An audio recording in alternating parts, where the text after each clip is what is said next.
Hey, are you all ready? We are. Always ready. Are we interrupting? Good to see you guys. No. I also want to invite anybody who wants to be on camera to go ahead and join us with their face. With your face. At the end of the day, and we love and know and respect each other, so, you know. It is with great pleasure that I get to introduce someone who I adore her work.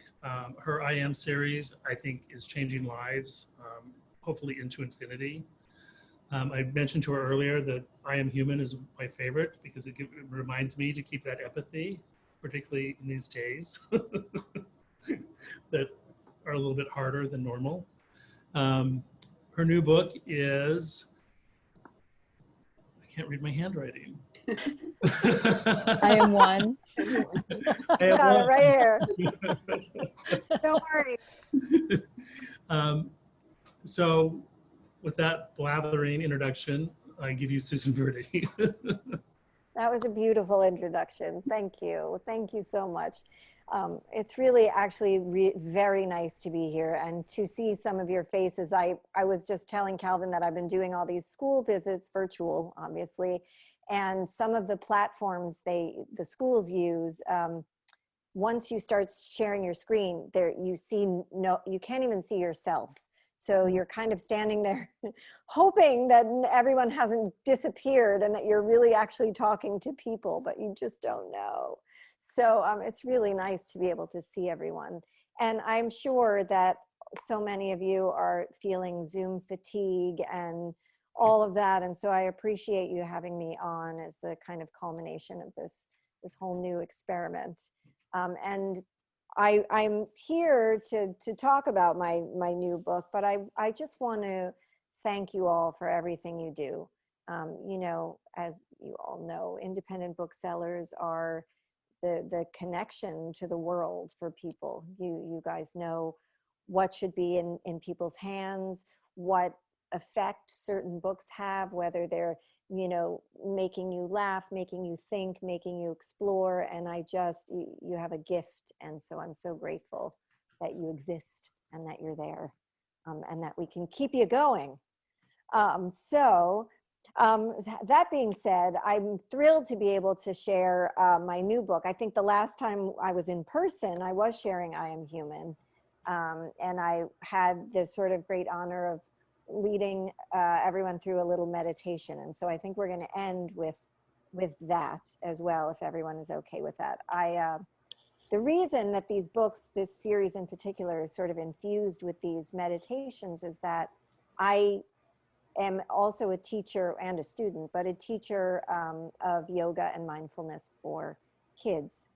And so these kind of self-care and calming ways of connecting to oneself are really important to me. And I've been so fortunate to find a way to kind of infuse them in these books that have now been used in so many social emotional learning curricula throughout the country that, I mean, that's a huge honor. And I was an elementary school teacher for many years, so I definitely know both the power and the usefulness of books that can help a child see themselves and support themselves and kind of have agency over their own feelings and emotions and the world. That is kind of how I Am One came about. It is a book of action, and it is now the 5th in the series. There are 2 more coming. The next one is I Am Courage. So that's really exciting. And I just saw a sketch, but it's really, Peter Reynolds does this to me every time. I get, you know, we have this interesting relationship because we have known each other for so long. And the way I sort of started having my books published is because Peter and I met at a conference. He was teaching and I was a student, and I got to show him my work, and he pulled my poem at the time, The Museum, and said, well, this is a story and I need to illustrate it. And after I pinched myself a million times, we spent the next 6 months creating this dummy of the museum, and that's sort of how it all began. So you know how typically an author and an illustrator don't get to meet or talk or communicate, but we kind of break the rules a little bit. So he will, you know, when he's working on something, send me a sketch, and I usually end up bursting into tears because it's so beautiful. So he you know, he didn't fail with I Am Courage, nor did he fail with this one. I was really inspired to write, you know, I mean, the world, it's interesting because also, as you know, the process usually starts a year at least prior to the book coming out into the world. And so you never know what the state of the world is going to be. So I can't really plan for that. Sorry, I wish I could at this moment. But I can think about the things that I'm seeing and the movements I'm seeing and the things that inspire me and the things that I think kids are grappling with. And, you know, for I Am Human, it was really that ability to see each other as humans and appreciate the differences, but also find common ground and learn from our mistakes. And then I Am Love, of course, was about love and compassion and how love, there's so many ways to show and share love. And with I Am One, I had been in a lot of my yoga classes and teachings and conversation. You know, we do a lot of reading of Rumi and the Dalai Lama and whatever. And there was a quote that was sticking in my brain from the Dalai Lama. And actually, I'm going to pull it up so that I don't misread or misquote. But it is, just as ripples spread out when a single pebble is dropped into water, the actions of individuals can have far-reaching effects. And that quote kept sticking in my head. And you know, Greta Thunberg was saying, was starting her movement, and I was seeing kids, my own kids, kids I work with, kids I talk to, kind of grappling with this idea that can they make a difference or making a difference by just one thing. And then this quote was in my head, and I thought, you know, it's really important that people feel that no matter how small the gesture, it has a larger effect. You know, you hold the door for someone, or you see teachers giving their students a high five as they walk, and probably not now, but before, when they walk in the classroom, and it just can change an entire mood, an entire day, an entire life, really. So that's where this idea of I Am One came from.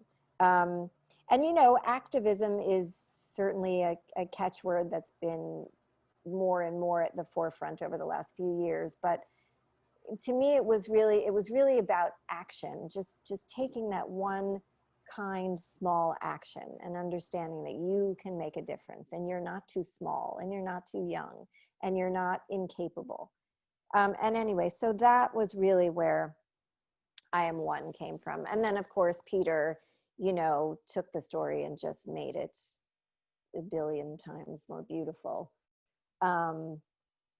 Yeah, so I'd be thrilled if you would let me read it to you. If you feel like a little read, yay!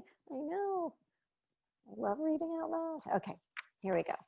And of course, I have to show you all these beautiful illustrations. Actually, let's take the cover off. Gosh, my kids used to do that when they were little. So he's just so, I mean, you can see why I might cry. Okay, I Am One, a book of action. How do I make a difference? It seems like a tall order for one so small. But beautiful things start with just one. One seed to start a garden. One stroke to start a masterpiece. One note to start a melody.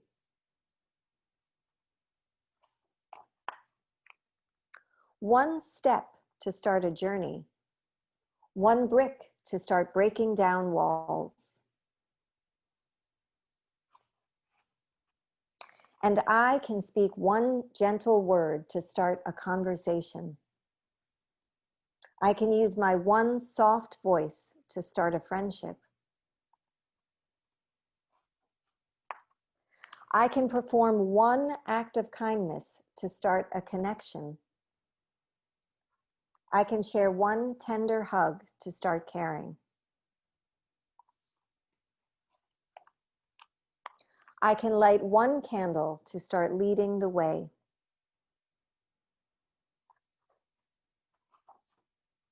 I can make one drop in the water to start ripples that become swells, then waves. Traveling over oceans, across borders and boundaries.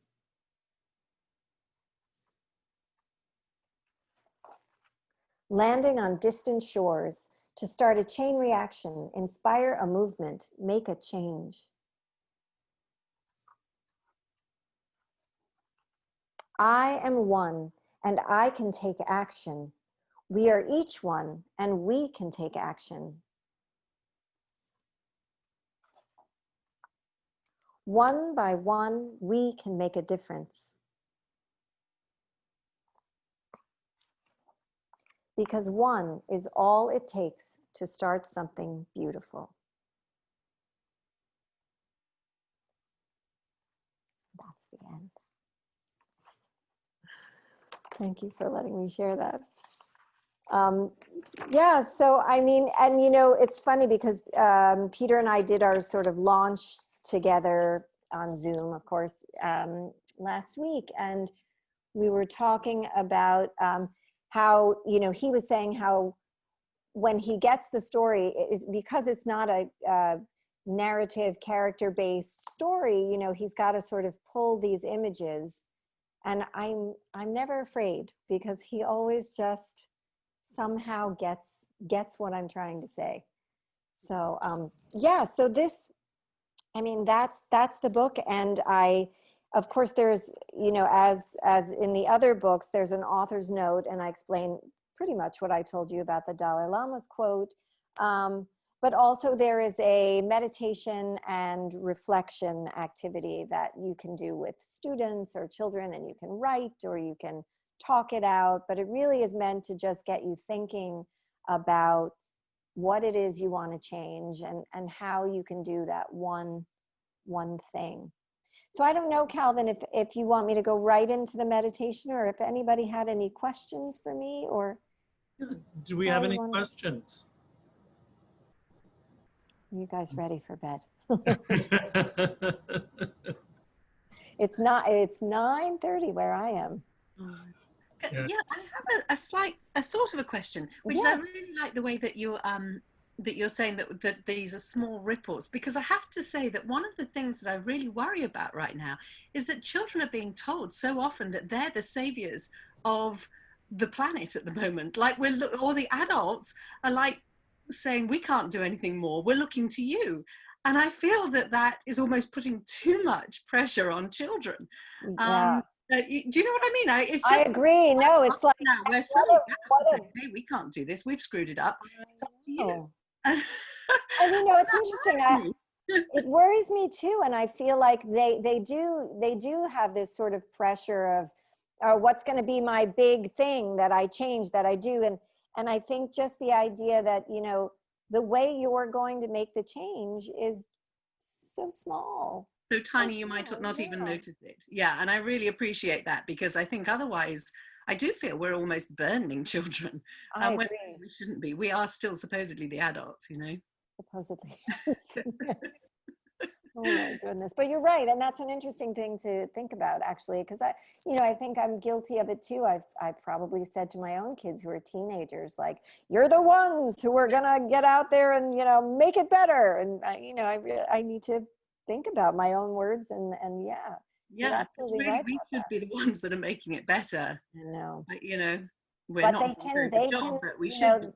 They can inspire it just by that one tiny little thing. Yeah, I think that's nice. It's just the small. I think that recognition that you never know what a very small gesture will do. I don't know if you watched. Did anyone watch Cheer during the lockdown? Was it Cheer, the one about the cheerleading group? Oh, Cheer! Yes, yeah, yes, I loved it. Absolutely loved it. It's And so one great. of the girls at one point just said that the difference between her committing suicide and not was just sometimes when she walked down the hall and somebody smiled at her. And I thought that was a really powerful Yeah. moment, that was all she was saying. It was just a smile could have kept her, kept her on the planet. I thought that was amazing.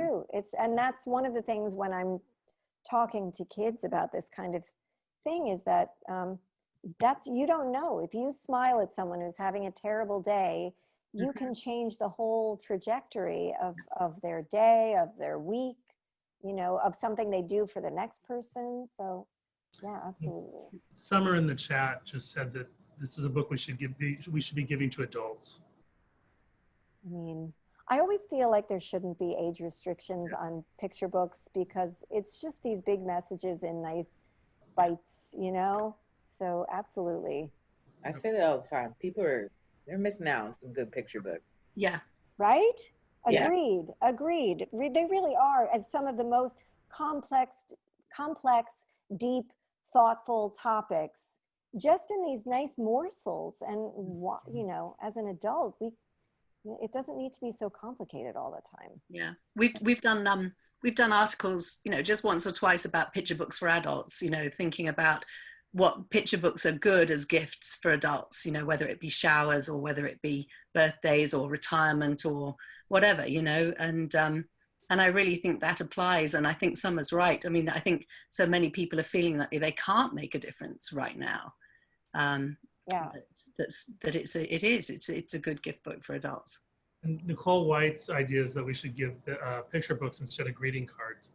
And frankly, they're about the same price. Yeah. Honestly? You're right, actually. It's such a good idea. I would much rather get a picture book than a card. I would Me love too. Me Yeah. too. Yeah, in the UK they have, I can't remember which publisher it is now, but instead of giving a card, it's about £7 or whatever, or £6, but you buy a book of 10 poems. And the book of poems becomes the card.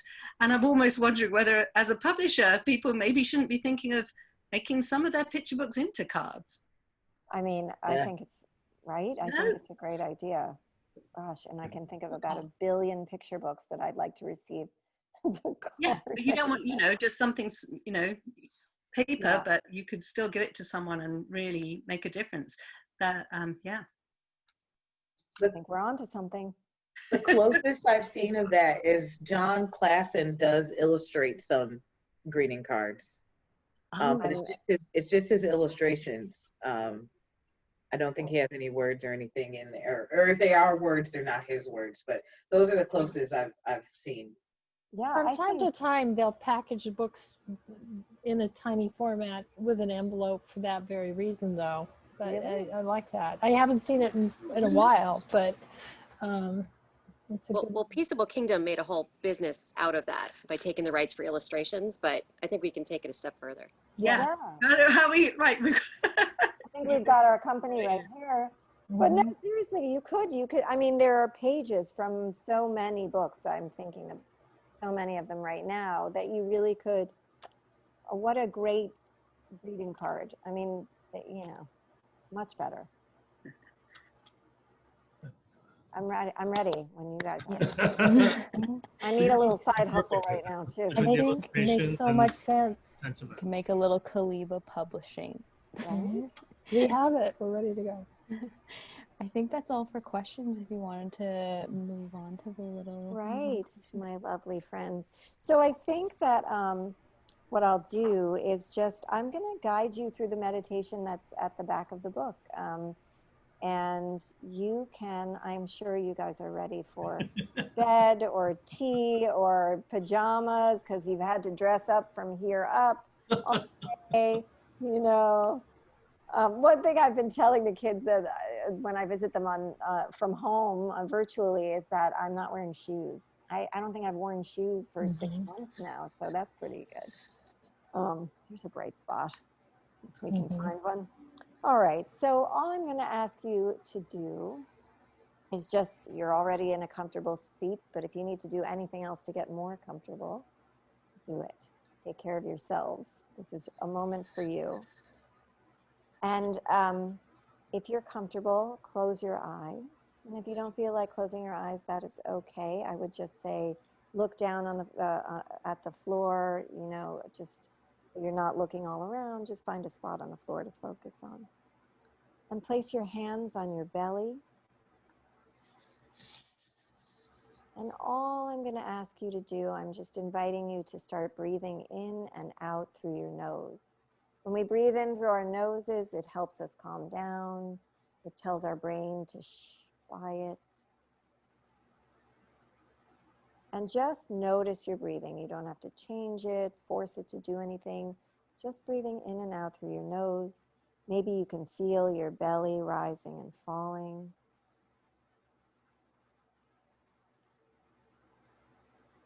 And now just bring to mind something you'd like to help with or change, something you want to see in the world, in your neighborhood, in your store, in your home, wherever it is. And then notice the feelings that come up when you think of this. I know we're supposed to be calming, but maybe it makes you feel angry or sad or frustrated. Don't try to stop those feelings. Just name them in your mind. You can just say frustration, anger, hope, excitement. Maybe it's something that excites you. Now bring your attention back to your breath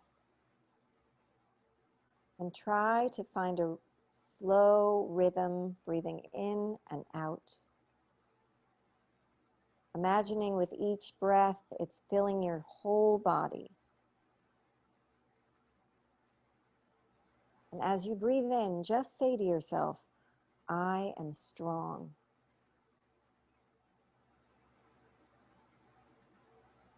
And now as you breathe out, you can say, I am focused. So breathing in, I am strong. Breathing out, I am focused. And do that for a few more rounds. Strong and focused.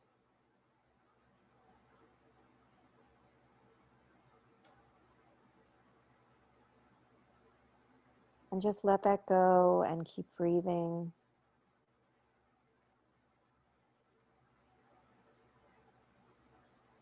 Knowing that with your strength and your focus, you have the power to make that change, to do that one small thing, to make a difference.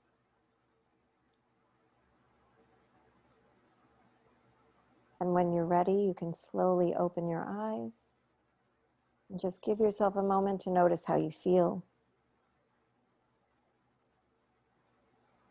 And if I were doing this with kids in a class or somewhere, I might ask them to share what they were thinking about and if it was challenging or how it made them feel. And then maybe they could follow up with teachers or with me or in some way with their family, with their grown-ups, by doing a little writing activity, sort of writing down how they felt and what they were thinking about, and maybe coming up with ways to make that change or do those small things. Or they could talk about it, they could draw pictures. It can sort of lend itself to expressing those ideas and those both concerns and solutions in many different ways. I hope you guys do feel a little calmer, a little stronger, a little more focused. And know that I appreciate you so much. So thank you for letting me go through this with you. Thank you. Thank It you. was a really loud sound of applause, but Oh, I think I have the energy. that's all right. That's the good thing about Zoom. You don't have to do it. Like, Thank yes. you guys, though. I mean it. I appreciate all you're doing. I know this has been a really challenging time, and the fact that you're gathering and keeping it all going means a lot. So, thank you. Thank you, and hopefully we will see you soon, but in real space. Oh, I can't wait. Just beware. I'm going to give everybody a hug when we're allowed. That is my favorite thing to do, and so you're getting one. Oh, I very much look forward to that. So thank you. thank you everyone else for being here today and Thank you, everybody. lasting to the end. I will see some of you tomorrow, bright and early. Lovely. And again, Susan, thank you so much. Thank you. All right. Have a great night.